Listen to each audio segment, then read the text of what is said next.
Let's talk about something we've all felt. You click a link and nothing. Just a spinning wheel or a blank white page. You can feel that frustration building, right? Well, what if I told you that feeling isn't just you being impatient? It's a real, measurable, biological stress reaction. Today, we're diving into the hidden science of why a slow website feels so incredibly agonizing. So we're all familiar with staring at a loading screen, but what's actually happening inside our brains in that moment? Turns out, it's way more than just a minor inconvenience. It's this weird kind of digital limbo that our minds are just not built to handle. And that kind of begs the question, right? I mean, why is this so much worse than waiting in line for coffee? Well, in a coffee shop, you can see the line moving. You get what's happening. But online, that waiting is totally abstract. There's no feedback, just a void. And that frustration you feel, it's not just in your head. It's a really powerful psychological and physiological response. Okay, so let's get into the science of what's happening inside our minds and our bodies when we're stuck waiting online.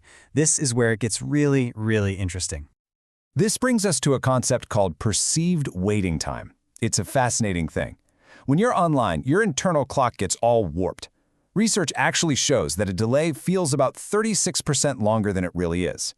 So that 5-second wait, yeah, to your brain, that feels more like 7 seconds of your life just gone. And that distorted sense of time, it triggers something very, very real in our bodies. That feeling of irritation, of anxiety. It's not just an emotion. Your body is chemically reacting to that delay like it's a genuine threat. And here it is, the tipping point.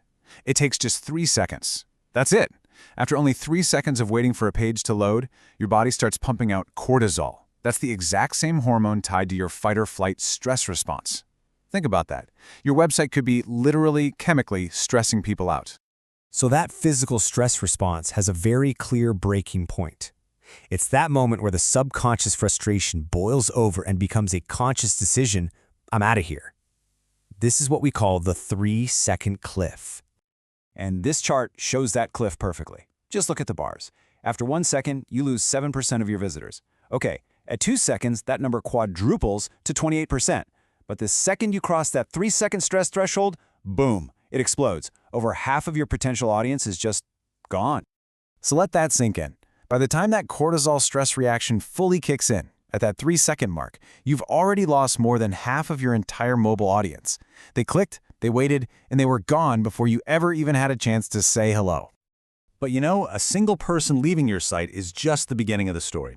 That one moment of stress starts this whole cascade of negative consequences that directly hammer an online business's bottom line.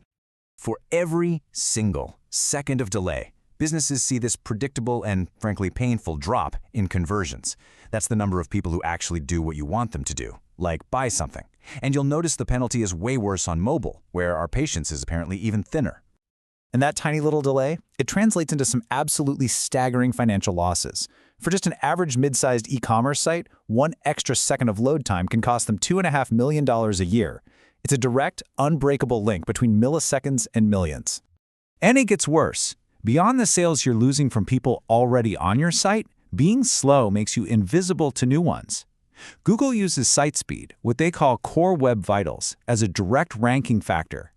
If you fail their speed tests, your site gets shoved down in the search results, basically erasing a huge chunk of your potential traffic. So, all of this data really points to a completely new way of thinking about website speed. It's not just some technical problem for your IT department to worry about. This reframes the whole conversation. A fast website is basically a form of good customer service. It shows you respect the user's time, it values their attention, and most importantly, it gives them a comfortable, stress-free experience, which, let's be honest, is the foundation of any good relationship, digital or otherwise. And that really leaves us with one final thought to chew on. Every time someone interacts with you online, you're either adding value or you're adding friction. So is your website a helpful tool that makes someone's life easier, or is it just another thing contributing to their daily stress? The answer is measured in milliseconds.